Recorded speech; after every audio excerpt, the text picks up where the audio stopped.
Hi everybody, this is Matt. Thanks for watching and welcome back. One of you viewers asked me a really great question. It was, Matt, what is your opinion on safe handguns or pistols that have safeties? Great question. Let's keep them coming. I really love answering your questions that you pose to me. So let's get started. Back in the day when I started in law enforcement, what was I carrying? I was carrying this. It was considered safe, a double-action revolver. What makes it safe in the eyes of a lot of people and conventional wisdom is the fact that it has a very long trigger pull that is extremely heavy.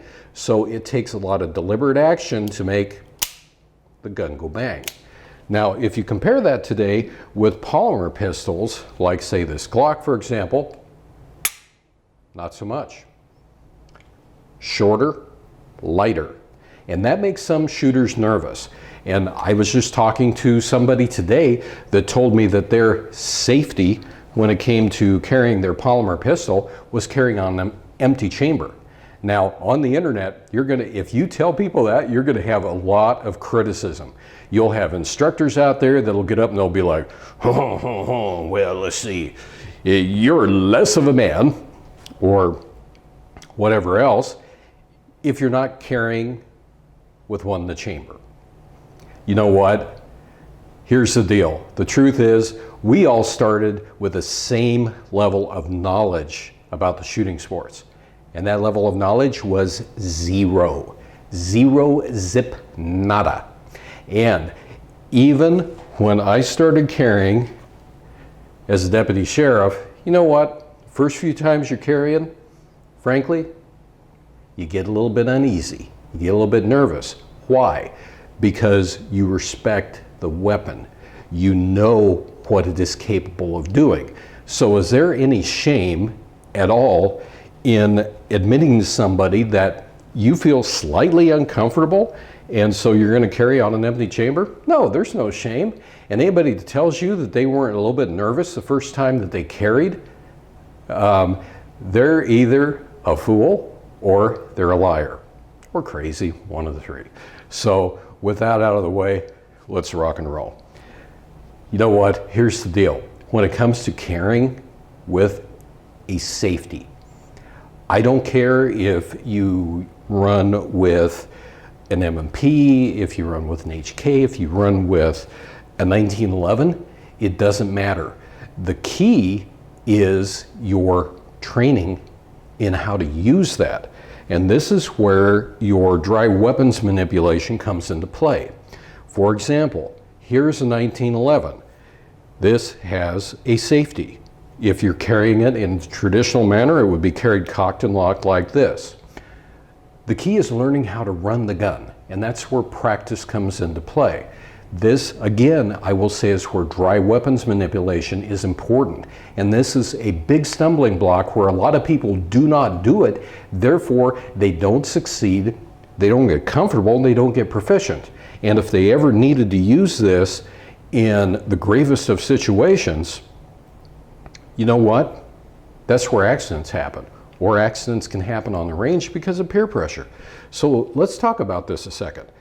With a 1911, if I'm doing dry fire manipulation, what I'm doing is I'll have it holstered, and you start out by doing everything slow, because that slow channel of learning that you're putting in, those slow repetitions, actually build good neural pathways, and in addition to that, you actually get faster by doing it slow. So you're going to practice drawing and then coming up and rotating out like so. Your thumb is going to run on top of the safety. And then as you're coming together to marry the hands, you're taking it off of safe as you're pushing out. And then when you're done firing and you're coming back, you put the safety back on and then reholster. So very, very slow.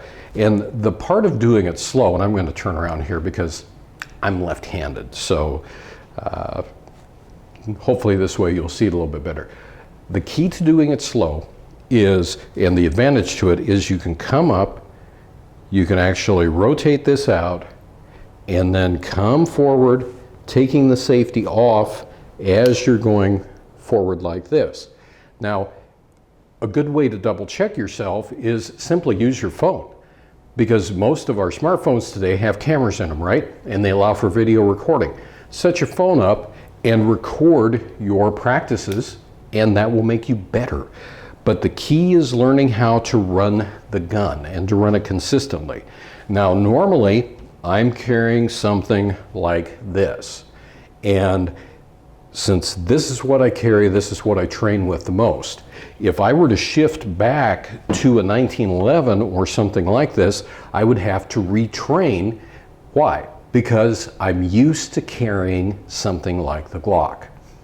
Let me give you a perfect example. Let's say that you go to the range with something that you haven't shot in a long time, such as this Ruger 22, because 22 LR has been kind of scarce. Well, if you haven't shot it in a long time, guess what might happen occasionally? Now, come on, admit it. Admit that this has happened to you. You get ready to fire, you come up, you squeeze trigger, and oops, what the heck? I'm pulling back on this trigger really, really hard. Oh, I didn't take the safety off. How about that? Has that ever happened to you? Or, let's say, on a 1911, you have disengaged the main safety, but your grip isn't quite right, and you're not compressing this safety feature here at the back strap the way that you normally would. So again, it doesn't matter how much I pull on this trigger, nothing's happening. So that's the key. The key is get familiar with your firearm, learn how to manipulate the thing, and practice that with dry weapons training, meaning that you've got an empty magazine and that you have the weapon completely empty, and preferably with something like snap caps, because snap caps are what I use in this old service revolver. Because especially on this old girl here, I don't like trying to fire her dry. I want this old firing pin to actually strike something like it was designed to do. But practice with what you're going to carry. Learn how to run the gun properly, and you're going to be all right. Just always observe the rules of safety, because safety begins here. And safety needs to be literally infused into your entire being, because the more that you handle a firearm, your risks can go up because you're handling firearms more often than not. So there you have it. Hope this helps. Hope it answers your question.